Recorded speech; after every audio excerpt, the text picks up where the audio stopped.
Hello everyone, मैं रश्मि मीना राजकीय महाविद्यालय बूंदी से। आज जो टॉपिक मैं आपको पढ़ाने जा रही हूँ वह है basis of classification in animals. यहाँ हम देखेंगे कि एनिमल्स में जब भी हम वर्गीकरण करते हैं तो वो कौन कौन से आधार हैं जिन्हें हम ध्यान में रखते हैं, किस आधार पर इनका वर्गीकरण किया जाता है। इनमें सबसे पहले है सेल्स का नंबर।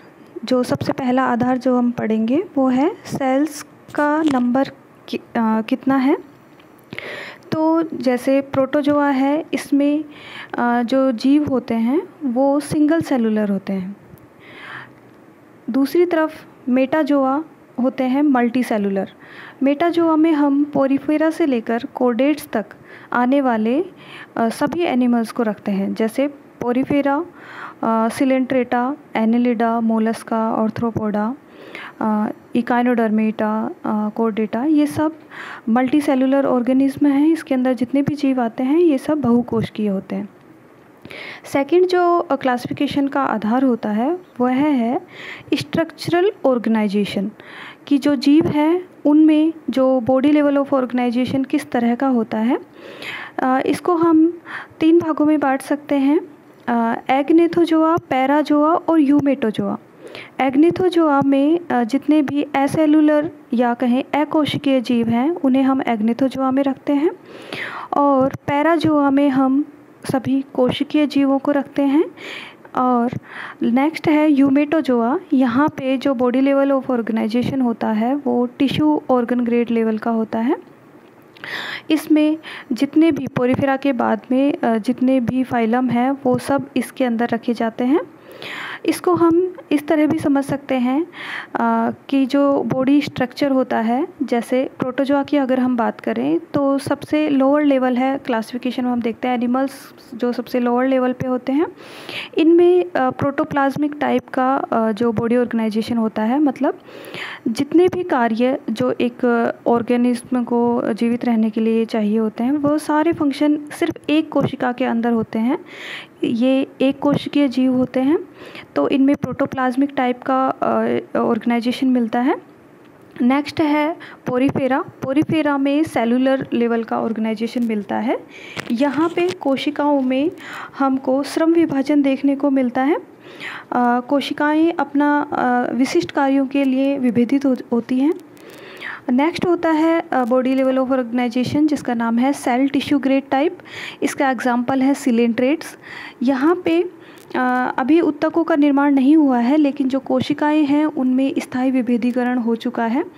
और जैसे सिलेंट्रेट्स इसका एग्जांपल्स है। सिलेंट्रेट में इस तरह का ऑर्गेनाइजेशन देखने को मिलता है। नेक्स्ट जो हायर लेवल है वह है टिश्यू ऑर्गन ग्रेड। यहाँ पे जो संगठन स्तर है, यहाँ पे जो संगठन स्तर है वो उत्तक लेवल का मिलता है, और जो उत्तक हैं वो मिलकर के अंग बनाते हैं। तो उत्तक और अंग दोनों प्रेजेंट होते हैं इसमें। इसका एग्जांपल है प्लेटेहेल्मिन्थेस में इस तरह का ऑर्गेनाइजेशन देखने को मिलता है। नेक्स्ट लेवल है ऑर्गेनाइजेशन का ऑर्गन सिस्टम लेवल। यहाँ पे जो ऑर्गन्स हैं वो मिलकर ऑर्गन सिस्टम बनाते हैं। किसी एक विशिष्ट कार्य को करने के लिए ऑर्गन सिस्टम इनके अंदर मिलता है। जैसे ह्यूमंस की ही हम अगर बात करें तो हमारे अंदर पाचन की क्रिया के को करने के लिए डाइजेस्टिव सिस्टम है, रेस्पिरेशन सांस लेने के लिए रेस्पिरेटरी सिस्टम है। और इस तरह का जो ऑर्गेनाइजेशन है वो एस्केहेल्मिन्थेस, एनेलिडा, ऑर्थ्रोपोडा, मोलस्का, इकाइनोडर्मेटा, हेमिकोर्डेटा और कोडेट्स में देखने को मिलता है। नेक्स्ट हमारा जो लेवल है क्लासिफिकेशन का, जो आधार है क्लासिफिकेशन का वह है सिमेट्री, सम्मिति। सम्मिति को हम लेमैन लैंग्वेज में कह सकते हैं कि जो शरीर के विभिन्न भागों की क्या व्यवस्था है उसे हम सम्मिति कहते हैं। सम्मिति के आधार पर 4 तरह से हम डिवाइड कर सकते हैं। सबसे पहले है स्फेरिकल सिमेट्री। स्फेरिकल सिमेट्री में जो जीव होते हैं इनमें ये गोल गेंद के समान होते हैं, और इनको आप किसी भी केंद्र से गुजरने वाली किसी भी रेखा से अगर हम काटते हैं तो ये दो समान भागों में विभाजित हो जाते हैं। जैसे इसका एग्जांपल हम देखते हैं रेडियोलेरिया जो कि प्रोटोजोआ फाइलम के अंदर आते हैं। नेक्स्ट सिमेट्री है रेडियल टाइप अर्य सममिति।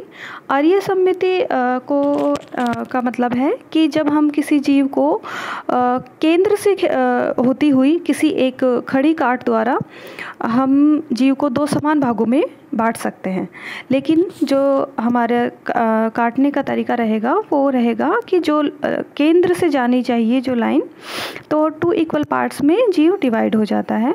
इसके एग्जांपल्स हैं निडेरियंस में और इकाइनोडर्मेट में इस तरह की सिमेट्री देखने को मिलती है। निडेरियंस का कॉमन एग्जांपल हाइड्रा जिसमें हम देखते हैं, इकाइनोडर्मेट में स्टार फिश है जैसे। नेक्स्ट है सिमेट्री बायलैटरल टाइप की सिमेट्री।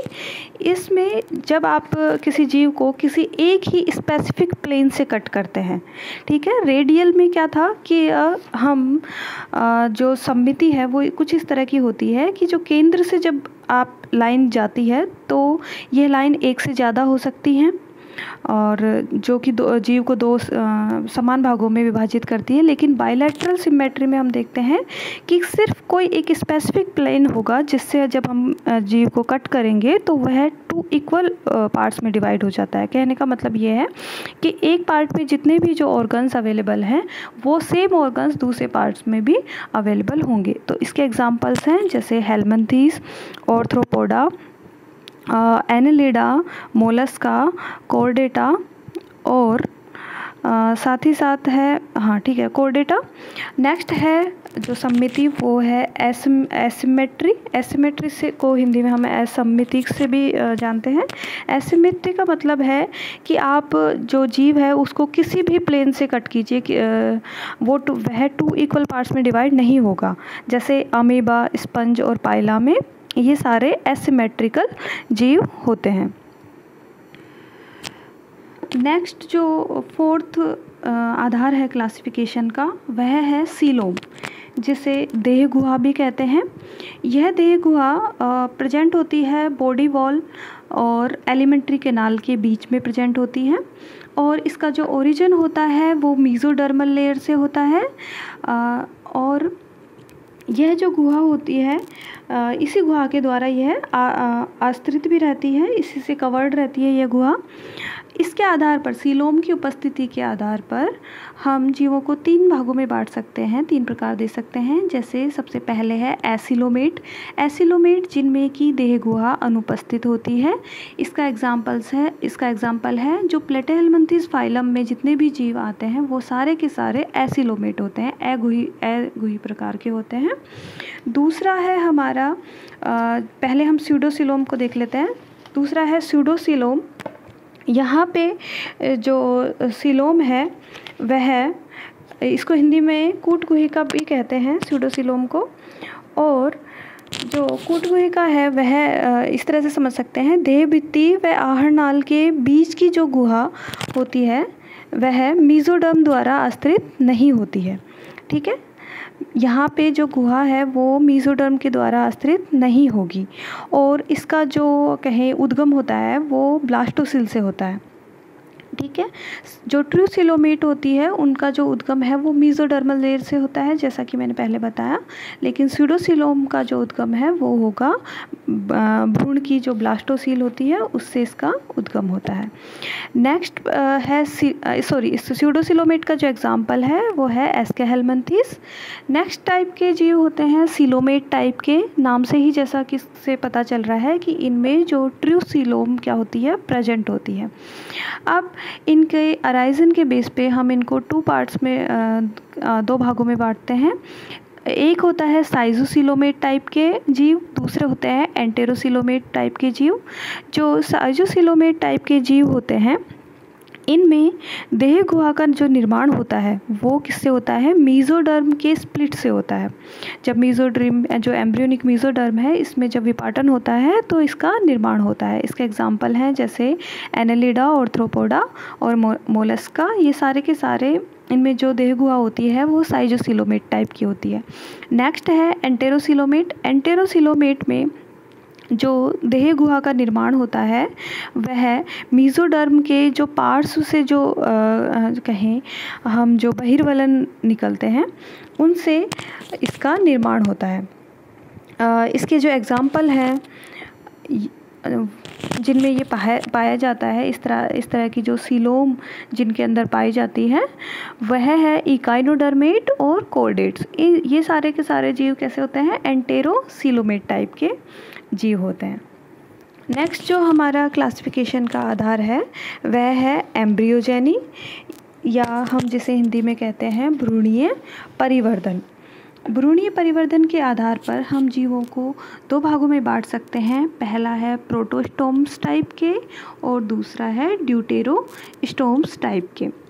प्रोटेरोस्टोम्स में जो ब्लास्टोपोर है उससे मुंह का निर्माण होता है। देखिए यहाँ पे जो आधार है कि जो क्लासिफिकेशन का आधार है वो हमने रखा है कि जो ब्लास्टोपोर है वो किस चीज़ का निर्माण कर रही है। अगर ब्लास्टोपोर से माउथ का निर्माण हो रहा है, मुंह बन रहा है अगर, तो इस तरह के जीव होंगे प्रोटोस्टोम टाइप के, जिसके एग्जाम्पल है हेलमिंथीज, एनालिडा, ऑर्थ्रोपोडा और मोलस्का।